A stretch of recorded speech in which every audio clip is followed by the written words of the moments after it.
काजल यमुना जी की बहू है। काजल का नौकरी करना यमुना जी को कतई पसंद नहीं है। उसकी नौकरी छुड़वाने के वह नए नए बहाने ढूंढती रहती है।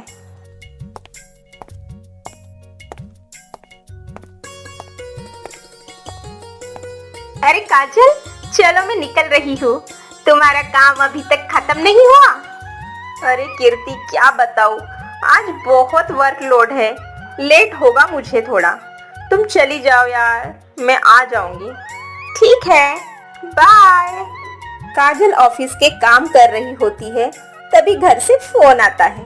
बहू, कहाँ हो? घर आओ तो थोड़ा पनीर लेती आना। आज पनीर टिक्का खाने का बड़ा मन कर रहा है, तो आज सबके लिए बना देना। लेकिन मम्मी जी, मेरे ऑफिस के रास्ते में कोई ग्रोसरी स्टोर नहीं है, मैं कैसे लाऊंगी? आप शुभम से मंगा लीजिए प्लीज। बस मेरा बेटा ही सारा काम करता रहे। वो घर से काम करता है, इसलिए उसकी कोई वैल्यू नहीं है क्या? जरा सा काम बताओ तो नखरे करती है। ठीक है मम्मी जी, मैं ही ले आऊंगी पनीर। और कुछ लाना है क्या? नहीं, इतना ही ला ले, बस मेहरबानी होगी तेरी। फोन रखकर ममता जी सीधे शुभम के बेडरूम में जाती है। मैंने पहले ही कहा था कि नौकरी करने वाली लड़की से शादी मत कर, लेकिन तूने एक नहीं मानी। बहू के होते हुए भी बहू का सुख नहीं है मुझे। अब जरा सा काम बोलो तो झट से कह देती है शुभम से मंगा लो। हम कभी अपनी सास के सामने मुंह तक नहीं खोलते थे। जैसे आपके सास ने आपके साथ बर्ताव किया, उसकी खुन्नस आप अपनी बहू से निकाल रही है, बस और कुछ नहीं। अब तू क्या सोच रहा है? कुछ नहीं मम्मी, क्या लाना है मुझे बता दो, मैं लाकर देता हूँ। तू तो बस कर, बीवी का गुलाम। उसके बारे में तो कुछ बुरा नहीं सुन सकता है, झट से बात पलट देता है। तू कुछ नहीं करेगा, वो ही लाएगी। अगर घर और नौकरी दोनों नहीं संभाल सकती तो छोड़ दे नौकरी। हम क्या 2 वक्त का खाना नहीं खिला सकते हैं उसको? इतना कहकर यमुना जी चली जाती है। काजल पनीर लेके घर पहुंचती है।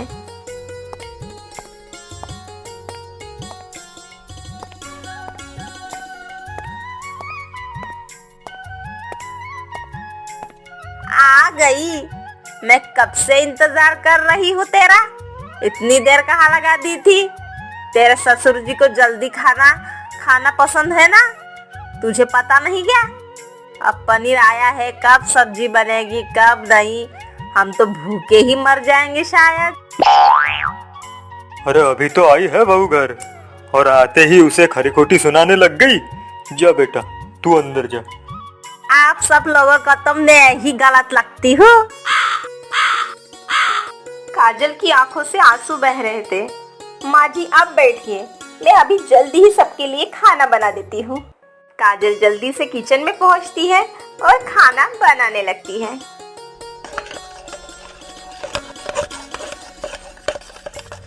सबको खाना खिलाकर देर तक सारा काम निपटाने के बाद वह अपने बेडरूम में पहुँचती है।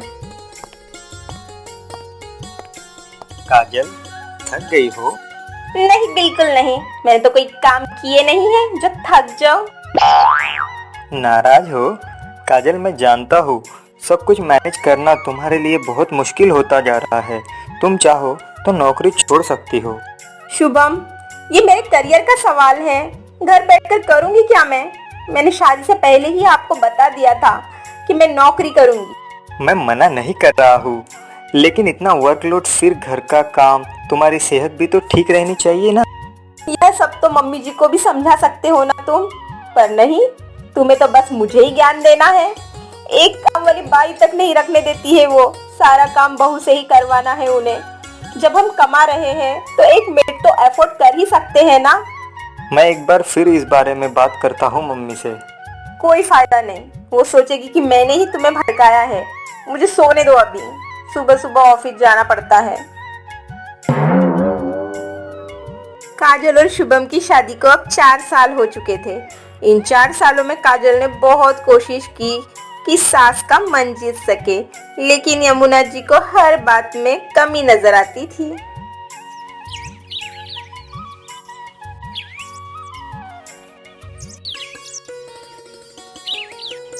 अगले दिन काजल ऑफिस जाती है।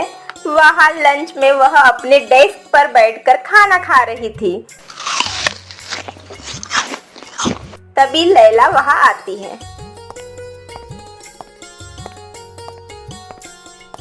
क्या बात है, अकेले बैठकर लंच कर रही हो? लगता है तेरी सास ने आज कुछ स्पेशल दिया है तुझे टिफिन में। अपनी ऐसी किस्मत कहाँ यार, यहाँ तो खुद बनाना पड़ता है। सुबह सबके लिए नाश्ता, फिर खाना, यही सब शाम को भी। तुझे अपने ससुराल वालों से बात करनी चाहिए, या तो मेड रखे या तुझे काम करने में हेल्प करे। कई बार कोशिश कर चुकी हूँ, कोई फायदा नहीं है। तेरे पति को भी कुछ दिखाई नहीं देता? उनकी भी कहाँ सुनती है वो, और वो अपनी माँ से डरते भी है। कभी कभी लगता है कहीं भाग जाऊं सब कुछ छोड़कर। काजल, बॉस ने तुम्हें बुलाया है। ठीक है, चलो मेरा बुलावा तो आ गया है, मिलते हैं। काजल, तुम जिस प्रोजेक्ट पर काम कर रही हो उसमें कुछ प्रॉब्लम आ रही है। तुम्हें उसे ठीक करने एक वीक के लिए बंगलोर जाना पड़ेगा। लेकिन सर मैं कैसे जा सकती हूँ? तुम चाहो तो किसी को अपनी हेल्प के लिए ले जा सकती हो, जिसे भी चाहो। लेकिन यह प्रोजेक्ट कंपनी के लिए बहुत ज़रूरी है। हम रेस्ट नहीं ले सकते, वही जाकर सब ठीक करना होगा। ऑनलाइन सपोर्ट से काम नहीं चल रहा, क्लाइंट ने बोला है, नहीं तो प्रोजेक्ट कैंसिल हो जाएगा। ठीक है सर, मैं अपने साथ कीर्ति को ले जाना चाहती हूँ। उसने भी इस प्रोजेक्ट में काफी काम किया है मेरे साथ। काजल शाम को घर आकर शुभम को सारी बात बताती है। ठीक है, कोई बात नहीं, बस एक बार मम्मी को बता देना। काजल यमुना जी को सब बात बताती है। यह क्या कह रही हो तुम? तुम्हें हमने नौकरी करने की परमिशन दे रखी है। इसका मतलब ये नहीं कि अकेले सैर सपाटा करने चली जाओ।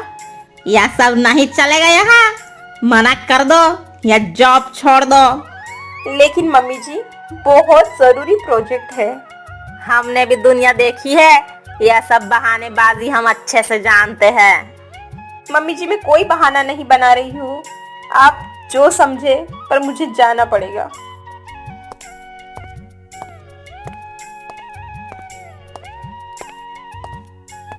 बेटा, हमें वृद्धाश्रम भेज दे तू अब। जब बड़ों की कोई इज्जत ही नहीं है तो क्या फायदा यहाँ रहने का। फिर तुम दोनों करना सैर सपाटा। मम्मी, वो सैर सपाटा करने नहीं जा रही है, जरूरी काम है इसलिए जा रही है। मैं समझता हूँ, मुझे भी कभी कभी जाना पड़ता है। तेरी बात अलग है, तू आदमी है, कुछ भी कर सकता है, पर बहू ऐसे नहीं जा सकती। तू सोच ले, अगर तुम्हें अपनी मनमानी चलानी है तो हमें वृद्धाश्रम छोड़ दो। काजल की आंखों से आंसू बह रहे थे। तभी शुभम की बहन सुधा रोते हुए आती है।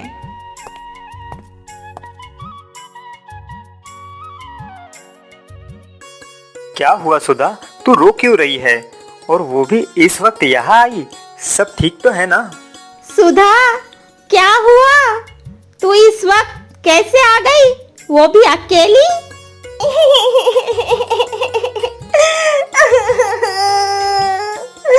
गगन जी पूरी फैमिली के साथ कनाडा जा रहे हैं। मुझे यहाँ छोड़ गए क्योंकि मैं उनकी फैमिली में फिट नहीं हो पाती हूँ।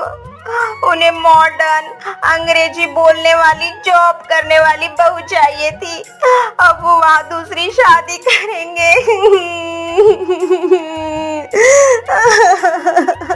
हे भगवान, अब तेरा क्या होगा? कैसे कैसे लोग हैं इस दुनिया में, घर की लक्ष्मी के साथ ऐसा बर्ताव कर रहे हैं। काश तू भी अच्छे से पढ़ लिख लेती, नौकरी कर लेती तो अच्छा होता, ये दिन नहीं देखने पड़ता। वाह यमुना, एक तरफ बेटी के नौकरी न करने का अफसोस और दूसरी ओर बहू के नौकरी करने का अफसोस। दोनों बातें सही लगती है तुम्हें? अपनी बेटी के लिए कुछ और, बहू के लिए कुछ और। काजल, मुझे माफ कर दे। बेटा तू सही थी, अपनी बेटी पर बीती तो मुझे पता लगा। आप चिंता न करें माँ जी, मैं बैंगलोर से आकर दीदी की जॉब के लिए कोशिश करूंगी, उन्हें कुछ कोर्स भी कराऊंगी, साथ ही हम केस भी फाइल करेंगे। जैसे भी बहू है सबको निभा तो रही है, साथ ही नौकरी और घर दोनों मैनेज कर रही है। ससुराल जैसा भी है लेकिन सब साथ तो है, थोड़ा एडजस्ट करने में क्या बुराई है।